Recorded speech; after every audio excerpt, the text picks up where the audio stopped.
Et pour parler de la situation en RDC, nous sommes avec Alphonse Mendo. Bonsoir. Bonsoir, madame. Vous êtes professeur de sciences politiques à l'université de Kisangani. Vous êtes également un proche du docteur Denis Mukwege, ancien candidat à la présidentielle et prix Nobel de la paix. Que pensez-vous de cet échange entre le président Tshisekedi et Massad Boulos, les ressources congolaises contre une aide sécuritaire?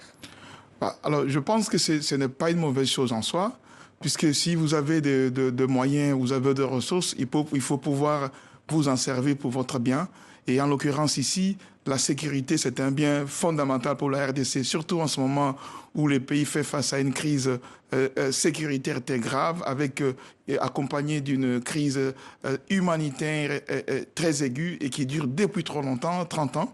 Donc je pense que on peut mobiliser toutes les ressources nécessaires du pays pour pouvoir faire face à ça. Mais maintenant, la question qui se pose, il ne faut pas qu'on puisse brader ces ressources pour la sécurité. Il faut quand même qu'on puisse négocier cela dans des conditions qui soient favorables aussi à la RDC, puisqu'il faut le savoir, ce sont des ressources qui sont épuisables. Et donc, si on les brade aujourd'hui, ça s'épuise sans qu'il y ait évidemment des incidences sur la vie des Congolais, les populations congolaises.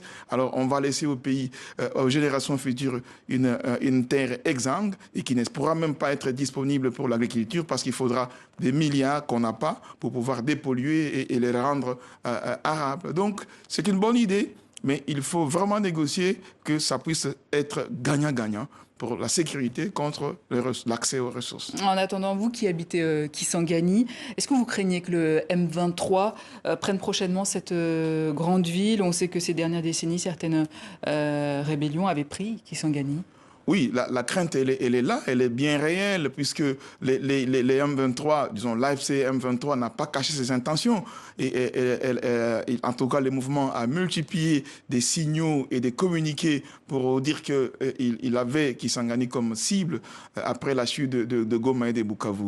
Et donc, on a vu aussi que les M23 a pris possession d'un axe routier majeur, la RN3, au niveau de Walikale Centre, donc qui ouvrait directement la voie sur Kisangani. Il n'y avait plus qu'une seule agglomération entre Kisangani et Walikale Centre, c'est Lubutu.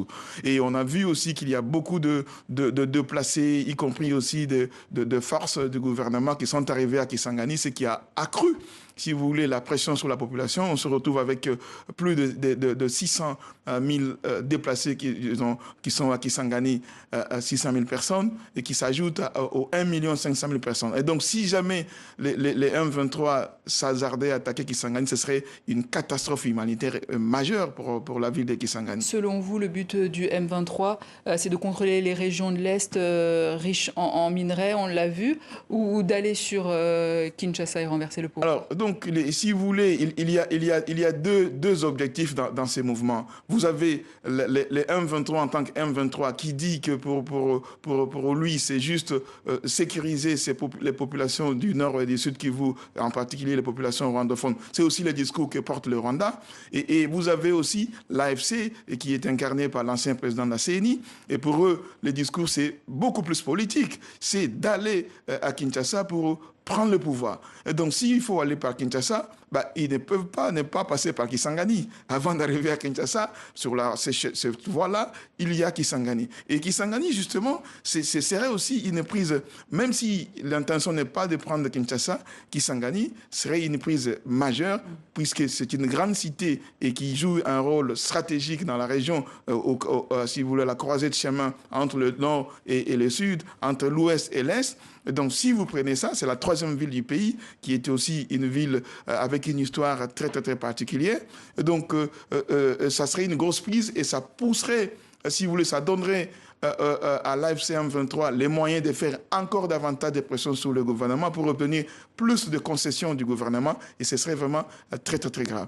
Donc, nous restons très, très, très vigilants par rapport à cette question. Actuellement, il y a une médiation du Qatar entre les délégations de Kinshasa et le M23. A-t-elle des chances de réussir, selon vous?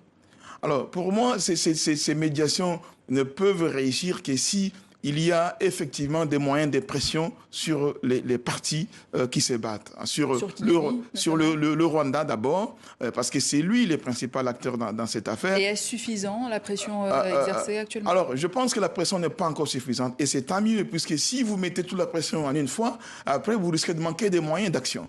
Et donc, c'est par exemple ce que j'ai compris, parce que lorsque l'Union européenne a pris des mesures, des mesures restrictives, sans prendre d'abord des sanctions, puisqu'il faut se réserver les moyens pour pouvoir agir. Si ça ne marche pas, on va crescendo. Si vous donnez tout à la fois, si ça ne marche pas, vous faites quoi? Et donc, je comprends que ces pressions qui sont faites, si vous voulez, à petite dose, sont plus efficaces pour donner un message qu'on n'accepte pas. Il y a bien, dans cette situation, une violation grave du droit international tout court, parce qu'il y a un territoire souverain qui a été violé par des forces d'un État voisin qui s'appelle aujourd'hui le Rwanda. Et on ne parle pas assez de l'Ouganda, qui fait pratiquement les mêmes actions sur le territoire congolais. Ensuite, il y a aussi violation du droit humanitaire. Et vous avez vu combien de gens sont, si vous voulez, on a même bombardé des camps déplacés où il y avait des milliers, des centaines de milliers de gens qui étaient là. Et donc, on prive encore beaucoup de gens des nécessaires accès à l'eau, accès à l'électricité, accès aux soins médicaux. Les infrastructures ont été détruites à Bukavu et à Goma.